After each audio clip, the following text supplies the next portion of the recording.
Hi, and welcome to my channel again. I talk about the history of religion and spiritual movements, so I invite you to check out my playlists, and I hope you enjoy some of the videos. I've spent quite a few videos describing alternative ways of being Christian at the beginnings of the church. So today I'm going to talk about the process of how the church decided what was going to be Orthodox. Now this is a big topic, so I'm just going to zero in on one part. Orthodox means right thinking. So an Orthodox believer is one who has to get things right, at least be on the winning side of the battle for prominence. And to make it clear, this was no short battle. It went on for centuries. One of the most important aspects of the war for orthodoxy was the choosing of the writings that would have authority. Now, Christianity was unique among the first century Roman religions in that it was belief-based and not practice-based. The so-called pagan faiths were all about what a person did to please the gods. People brought the right offerings. They went through appropriate rituals, and they participated in the feast days. In general, these religious groups didn't even have a written text to rely on. They were also polytheistic. So it was acceptable for a person to participate in a number of different groups with different gods and different temples. The Christian church, however, insisted that a follower have the right beliefs, especially about Jesus. And they relied upon these beliefs for their authority to tell people of what to believe, how to live, and how to practice their faith. Now, at first, the teachings of Jesus were considered authoritative, and then those of his apostles. The apostles were the 12 who shared his ministry, and St. Paul, who was the first evangelist to the non-Jewish people. However, when these apostles began to die off, it was their writings that became authoritative. Right belief was also important because Christianity was the only exclusivist faith. They taught there was only one way to be saved, and it was their way. No other way of thinking was acceptable to God. And of course, theirs was the only God. No other gods existed. This meant that their teachings had to be clear. People needed to know what was expected of them, and this instruction had to be based on the authority of Jesus and the apostles, which later entered the text that became the New Testament. Now, the people who decided what became the authority, they were known as the Proto Orthodox, before Orthodoxy. And those who rejected the authoritative text, or if they didn't reject it, interpreted it differently, they were labeled as heretics. And heretics were excommunicated and exposed in the writings of the church fathers.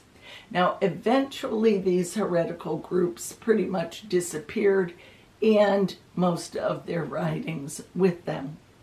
Although in my other videos I do talk about some writings which are still available. Now later in the medieval period, the Roman branch of the church is going to have enough political force and authority to be able to actually physically exterminate heretics.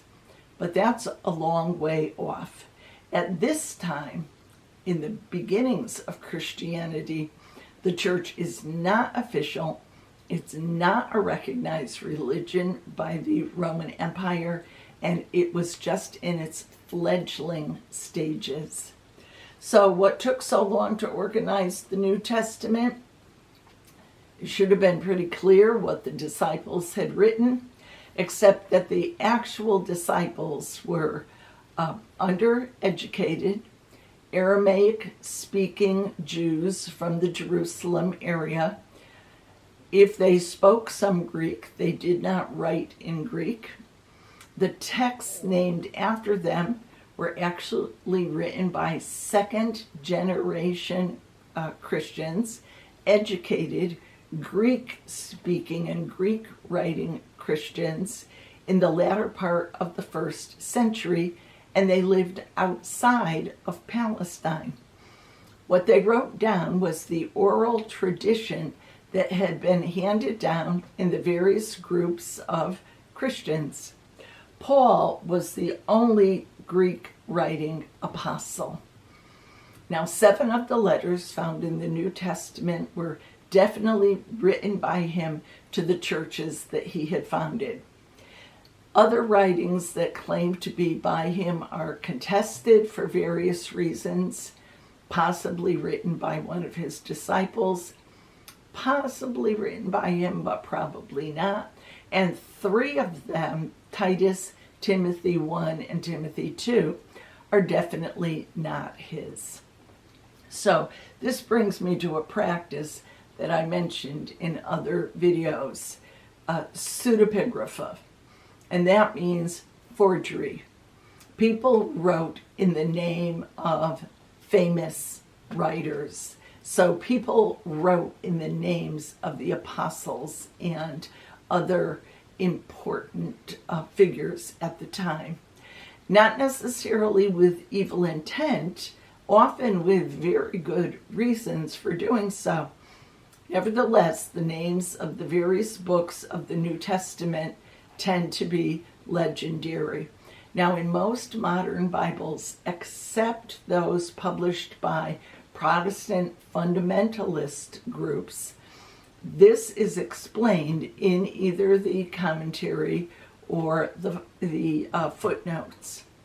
Now, in preparing and authenticating text, the Proto Orthodox wanted the writing to be ancient, to agree with their presentation of the religion, what they considered orthodox, to be used in a majority of the churches, and to have some kind of close connection with one of the apostles. In about 400 AD, the final version of the 27 accepted books appeared. Now, many other lists had been suggested between then back to the time of Jesus and the apostles. So it was a legend that attached the names of Matthew, Mark, Luke, and John to the 4 Gospels, probably in the 2nd century sometime, and attached the names to many other books in the New Testament. In addition, they wanted the text to be accurate, to really reflect what Jesus and his followers had said. And this, too, proved an impossibility. There are no original writings available that are for any of the New Testament texts. What are available are copies of copies of copies, ancient manuscripts that are handwritten copies. And they all have unintentional mistakes, copying errors, and many have intentional changes by the copyists. Today we have thousands of parts of ancient manuscripts available for study by scholars. And except for the tiniest fragments, no 2 of them are identical. Now, some of the discrepancies are nominal, and they have no importance. However, some affect what the text actually says and means, and some cause quite a bit of confusion and misunderstanding, or let me say, the possibility of different understandings. So it's easy to understand why there were so many Christian groups at the beginning of the church when there was no Bible to refer to. But these errors and discrepancies found in the later authoritative book help to explain why there are still so many different Christian groups today. We refer to this as cafeteria Christianity. Groups, denominations, and individual believers emphasize the writings that agree with the point of view that they prefer. If you ever thought that there was one standard original text that the church could refer to, I hope you now realize that there is no such thing, not even close. And this has always caused some issues within Christianity. Now, the books of the Bible that were accepted finally were the ones that were widely circulated and used among the churches. There was no kind of an official council that was held to approve the final draft of the New Testament. Today's canon, and canon just means a list of the acceptable books, the canon includes what became the most popular, the most acceptable ones. Now, if you're somebody who's outside of Christianity, outside the church looking in, and have ever wondered how there could be so many versions of one religion, I hope I've helped to explain that.